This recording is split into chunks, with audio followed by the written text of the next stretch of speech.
Hola, mi nombre es Nancy Morales Hernández, soy estudiante de la Benemérita Universidad Autónoma de Puebla y hoy voy a hablarles sobre la anatomía de los ovarios. Los ovarios son glándulas genitales de la mujer, los cuales producen ovocitos y estas son fuente principal de estrógeno y progesterona. El ovario se localiza más común cerca de las paredes laterales de la pelvis y estas están suspendidas por el mesovario, delante del recto. Conforme al tamaño, en la recién nacida el ovario tiene forma de lengüeta blanca aplanada gruesa y esta va de 2 a 3 milímetros de ancho y 20 milímetros de longitud. En el tamaño normal, los ovarios van de 3 centímetros de longitud y 1.5 centímetros de ancho de cada uno de los ovarios, pero durante la ovulación y la menstruación hay una ampliación significativa del ovario. Es de color blanco rosado en la niña y en la mujer adulta presenta una coloración rosa grisácea o en algunas ocasiones es rojiza. Los ovarios tienen dos funciones. La primera es secretar las hormonas femeninas, estrógenos y progesterona, como ya lo había mencionado, que estas ayudan al desarrollo de los caracteres sexuales femeninos y en segunda instancia liberan el óvulo cada mes durante la vida reproductiva. Esto empieza a aparecer durante la etapa de menstruación. Los ovarios están formados por 3 tipos de células diferentes. 1. Las células epiteliales que recubren todo el ovario. Los ovarios están asegurados por la cavidad peritoneal, que se encuentra en varios ligamentos, y entre ellos el ligamento ovárico o útero ovárico, que es el cordón redondeado que conecta el extremo próximo al uterino del ovario al ángulo lateral del útero, por debajo de la entrada de la trompa uterina. El ligamento ovárico une al ovario en el pabellón de la trompa, este abrazado a la franja ovárica de la trompa. Se extiende a la superficie del vértice del pabellón, a la zona superior del borde anterior del ovario. Ligamento suspensorio se dirige al ovario, a la pared abdominal y se une lateralmente a la pared pélvica, que es el que transporta los vasos sanguíneos y linfáticos y también los nervios ováricos.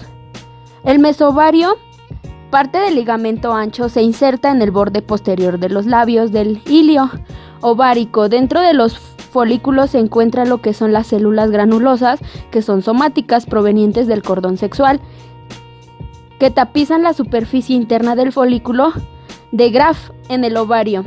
El ovocito es una célula sexual femenina que es producida en el anterior de cada ovario mediante un proceso llamado ovogénesis.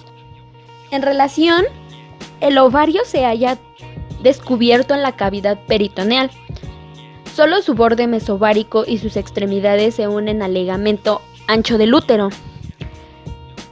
En la cara lateral es alargado verticalmente y este se aplica sobre el peritoneo de la pared lateral de la cavidad pélvica. En esta se presenta una depresión llamada fosa ovárica.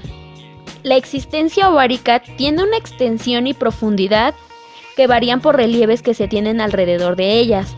La cara lateral se vuelve inferolateral y no sigue en contacto con la fosa ovárica y descansa en la depresión de la pared pélvica. En la cara medial, esta es convexa y está cubierta por infundíbulo de la trompa que se repliega por el ovario y esta se encuentra envuelta en el mesosalpinx, que la trompa uterina la arrastra con ella hasta descender con el ovario. Dentro de los bordes existe el borde anterior. Este es más rectilíneo, sirve de secreción. Aquí llega el mesovario, en el hilio ovárico, sitio por donde pasan los vasos y nervios del ovario. Hay vestigios de los ductos mesonéfricos. El mesovario, que une al ligamento ancho del útero, se extiende en el extremo del ovario y este va a otro, que se inserta en el órgano siguiendo una línea llamada línea Farre. En el borde líbreo posterior, este es convexo y más grueso que el borde mesovárico, es decir, a los vasos ilíacos y al uréter. Existen dos polos, el superior y el inferior. El superior es redondeado en la nulípara. Está situada inferiormente a los vasos ilíacos externos, así desocupan el exterior de la fosa, lo que viene siendo la fosa ovárica. Los ligamentos suspensorios de los ovarios y tubo ovárico se fijan en la extremidad de la trompa uterina y el mesosálpix. Estas la cubren,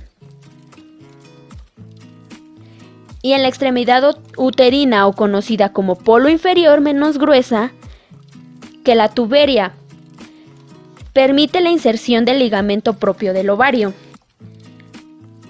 Ahora les voy a explicar sobre la irrigación. Primeramente está la arteria ovárica, la cual esta es la principal que llega al ovario, siguiendo al ligamento suspensorio.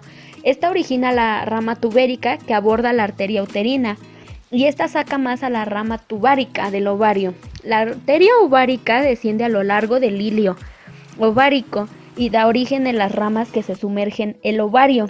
Llega a la extremidad uterina y esta se une a la arteria uterina, dando como resultado más ramas ováricas.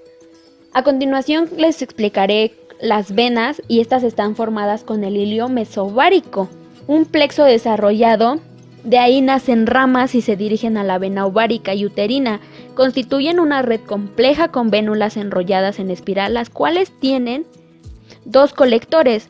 Una es el colector uterovárico, el cual es drenado por venas uterinas y luego por la vena ilíaca interna. El segundo es el plexo pampeuniforme, que ocupa el ligamento infundibulopelviano. Estos se drenan con la vena cava inferior por la parte derecha y de la izquierda la vena renal. Dentro de la inervación, este es doble simpático y parasimpático. Los nervios simpáticos provienen del plexo ovárico, proceden en el plexo renal. También hay otros que producen del plexo, que rodean a la rama ovárica de la arteria uterina. Por otro lado, el parasimpático procede del nervio vago. Las ramas sensitivas siguen la arteria ovárica y entran en el nivel T10 de la médula espinal. Los nervios proceden del plexo intermesentérico solar por medio del plexo ovárico, que acompañan a la arteria ovárica, que como anteriormente se los había explicado, es la principal que llega al ovario. Por otra parte están los linfáticos, que estos van de 5 a 6 y emergen del hilio. Sigue un trayecto de vasos ováricos hacia la derecha. Estos se vierten en nódulos linfáticos aórticos laterales subyacentes del pendículo renal, y en la izquierda se vierten en nódulos linfáticos preaórticos y aórticos laterales subyacentes del pendículo renal. Ahora les voy a hablar sobre la histología del ovario y voy a iniciar con una breve introducción sobre la corteza y médula. Cada ovario está constituido por dos partes, la corteza y la médula, y esta se encuentra cubierta por una sola capa de epitelio cuboide aplanado o cilíndrico color blanco, denominado túnica albugínea, que se continúa en el peritoneo y mesovario. La corteza tiene una capa de epitelio cuboide más epitelio germinal. Debajo del epitelio están los ovocitos y folículos en desarrollo. Y la médula contiene tejido conectivo, más médulas intersticiales y las demás células contráctiles que se asemejan al tejido mioide. La elaboración de los lobocitos secundarios se realiza a partir de los folículos primarios. Su destino es ser fecundado o no luego de la ruptura o expulsión del líquido. La granulosa del folículo se vasculariza sus células, aumenta de volumen y esta se transforma de manera en que el cuerpo amarillo, la secreción interna, se produce de manera alternativa durante el ciclo menstrual. Primero se producen los folículos, luego los cuerpos amarillos, que liberan distintas hormonas hacia la sangre durante la vida genital. Aseguran sucesión de periodos menstruales, así como en la fecundación. En los ovarios se encuentran folículos que van madurando a medida que va avanzando el tiempo, y dada cada una de las etapas de maduración se distinguen por tener diferentes estructuras. El folículo primordial son una capa de células foliculares de tipo escamoso rodeada al ovacito. El folículo primario, ahora el ovocito, está rodeado por 2 o más capas de células granulosas, el tipo coroidal. Este adquiere su estado cuando aparecen los espacios llenos de fluido entre las células granulosas, lo que luego se juntan para formar una cavidad central. Este se produce en las últimas etapas de maduración. Es grande, lleno de líquido y preparado para romperse y liberar el ovocito. Después de que el folículo se ha roto y expulsado, el ovocito se transforma en una estructura que luce completamente diferente para finalmente degenerar. Los ovarios están asegurados por la cavidad peritoneal que se encuentran en los ovarios. A continuación les muestro las referencias de los cuales saqué mi información.